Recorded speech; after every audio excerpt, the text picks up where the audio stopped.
Welcome back to another edition of Global Book Network. It is I, Flipple Boys. I'm being joined by a fantastic author who likes to do things a little bit more on the medieval side. Please welcome Stewart Monti to the show. How's it going, sir?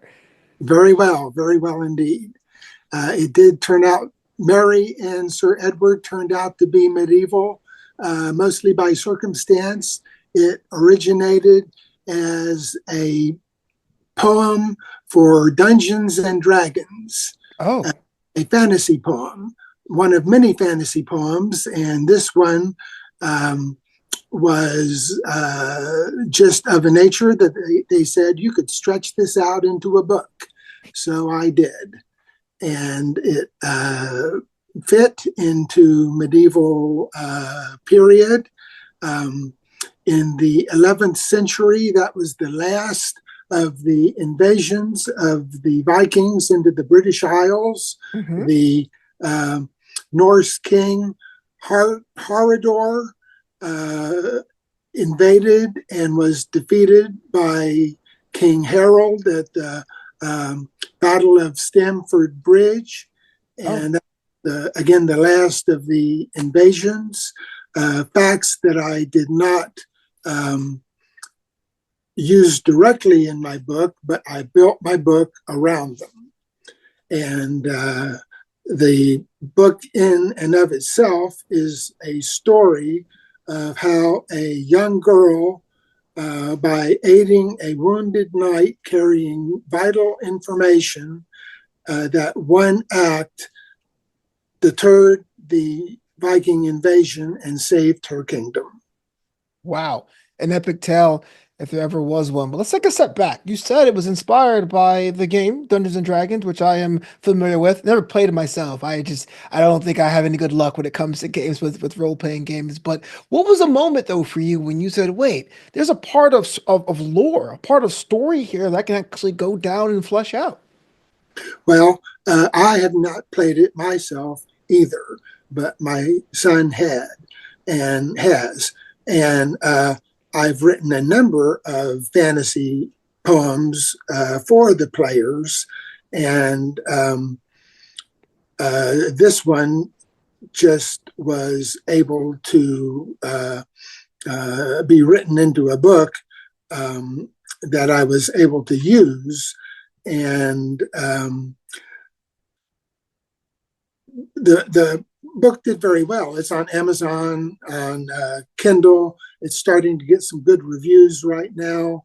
Um, I have had good interaction with three bookstores, two in Canada, one in San Francisco. I'm starting to hear positive things about the book, that it has possibilities, that a chance that it might go places. I don't know, but it would be nice if it did. Right. Of course. So I'm hopeful. Uh, we can go over the book. Uh, that Oh, there it is. not Oh, look. very big. It's only 1,000 pages, 16 illustrations. Um, So talk to me about the very nature of the world you built, right? You said that you wrote some poems and it was among your child's characters when they're playing Dungeons and Dragons, but what was that moment for you as a creative where you said, no, these are stories that can appeal to people beyond my immediate family?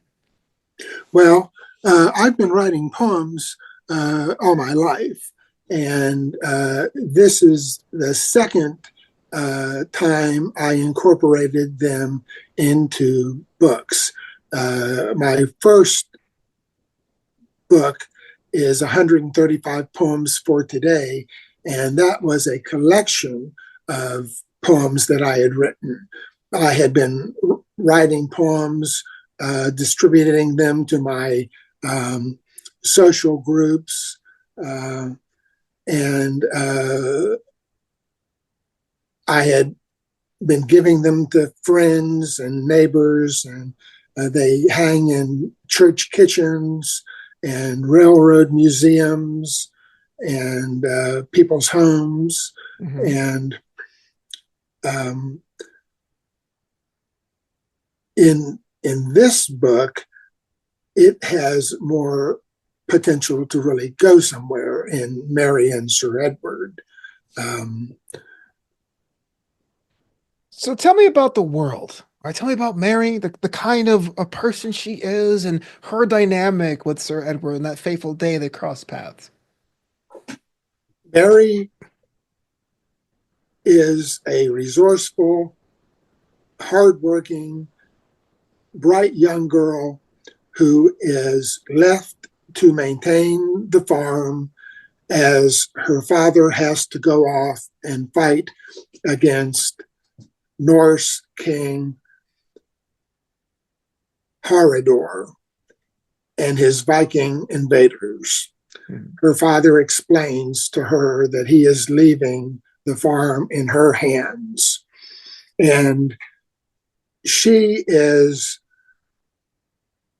thinking about this while she's out hoeing the corn on a hot day. Her mind is a million miles away, such that when she does hear something behind her, she wheels around and there is a wounded knight on a very tired horse. And she is so startled, she falls down. And there is an illustration in the book to depict that. Mhm. And the next thing you know, the knight also falls from his horse, badly, badly wounded. So she thinks, well, something has to be done. The Good Samaritan in her comes out, and she makes out a shrill whistle for her young brother, Matt, and tells him to get the barrow. And the two of them load that armored knight into a wheelbarrow and wheel him into the farmhouse and get that armor off him and dress and bind his wounds. And it takes almost a full 3 days to get some recovery into that man. And he does recover, wondering where the heck he is. And he tries to struggle from his bed because he says, I have to get to the king. I have to get to the king. I have vital information. Mhm.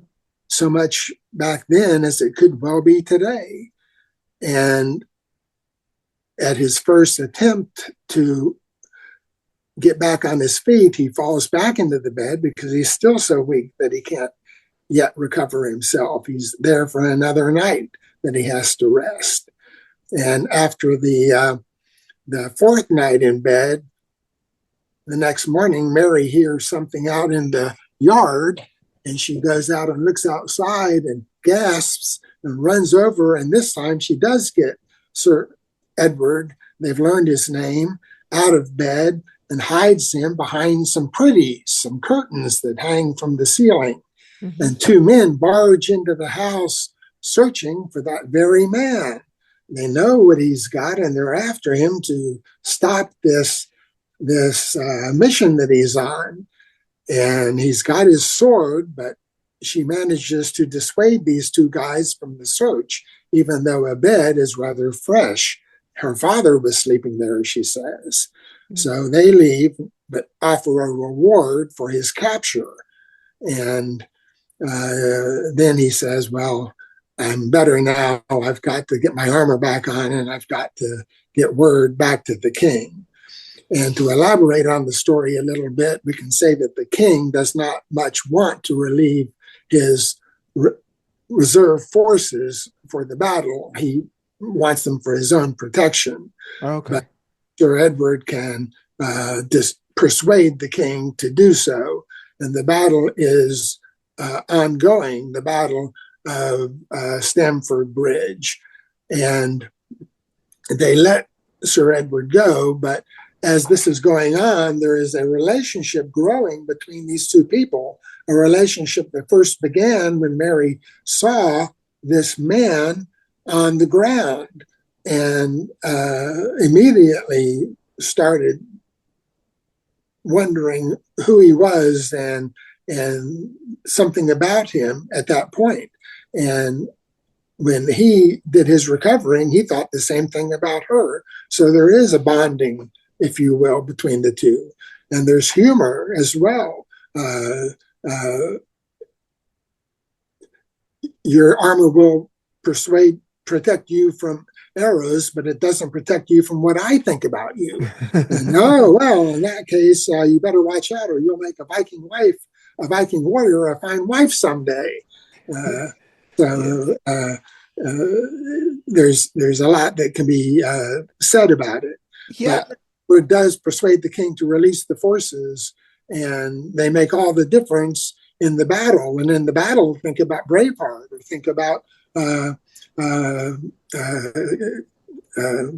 other major battle scenes. That it's really a major uh, combat to do, and that with Edward and Mary's father, who's a fine fighter himself, they do manage to push the knights, the Vikings, back to the sea and back to their ships, and win the battle. And Sir Edward comes back, and we can. The end of the book is her father being rewarded, and Mary taking a husband, but we don't know who the husband is going to be. Now we can blow this up a little bit, and Mary can be taken by Sir Edward as a guest to the king's castle and shown off a little bit. But let's say that she's not all that enthralled with court life and being displayed to the ladies. Maybe the ladies look down their nose a little bit at her. Right. And she reminds them that, well, ladies, you almost were Viking wives yourselves. It could have been very close in that regard. Right. And while weddings in that point in time were largely set up, Edward has too much respect for Mary to orchestrate a wedding against her will. He wants her to be happy in that regard. So while the book Mary and Sir Edward shows her getting married, it does not show who her groom is going to be. Oh. And that will be a subject in the sequel to the book, which we're now working on. Oh, okay. Wow, there's a lot to unpack there because the question I had before you talked about a sequel was about building the lore. You had the dynamic between your two protagonists, and I was going to ask, like, how do you use those elements of humor in romance and characterization? But wow, the bombshell was led first. The sequel's in the works. The sequel is in the works, Hilary and Sir Edward. And again, we don't want to say who the husband is going to be, but let's say that Mary does have a child, a girl, an only child, and that only child does set off to be a page, again, of Sir Edward. And now in British King Henry's court. Hmm. And there will be many adventures of Hilary as Sir Edward's page in her own quest to become, she's a girl, Mhm. and it is unheard of for a girl to be a page, but it is set out to happen to become a knight. Talk to me more about the writing process. How do you start the strokes on that canvas? You think of the world first and try to pull characters and settings and plot, or is it a story that came to your mind and go, "Oh my gosh, this is great. Let me pull in characters that could support the story accordingly." Well, the Mary and Sir Edward started as a fantasy poem, and the book is a book with a story book with a plot, with uh, uh, characters, with a beginning and a a middle. The characters develop and an end, but it is all a poem. Mhm. And Mary and Sir Edward is really two things. It is a book which is listed as a children's book, though it is good for anyone to read. And it is also more than that. It is a story that the book represents, and it can be elaborated with more detail than is found in the 1,000 words of the book, meaning it has potential to be either uh, rewritten as a major uh, publication or conceivably uh, blown up into a an animated or a movie production. Yeah, Though anything does perhaps have that perhaps. potential, and we are not.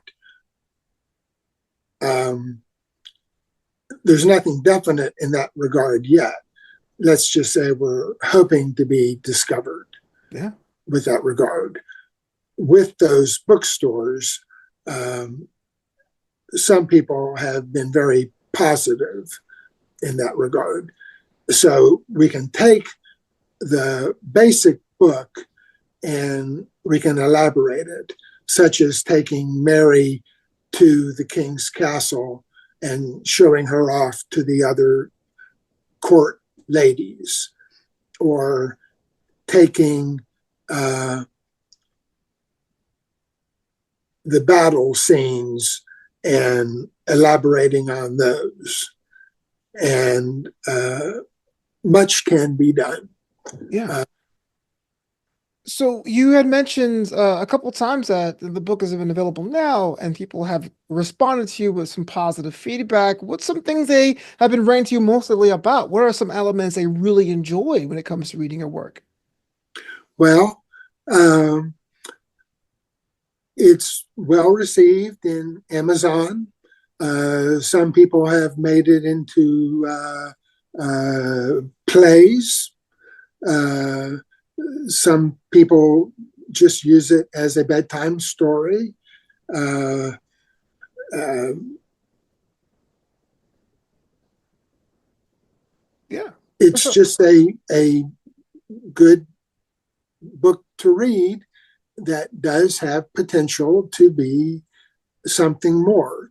And in that, it is the story of a young girl helping a man, a knight, a soldier that carries vital information on which the outcome of a major battle depends.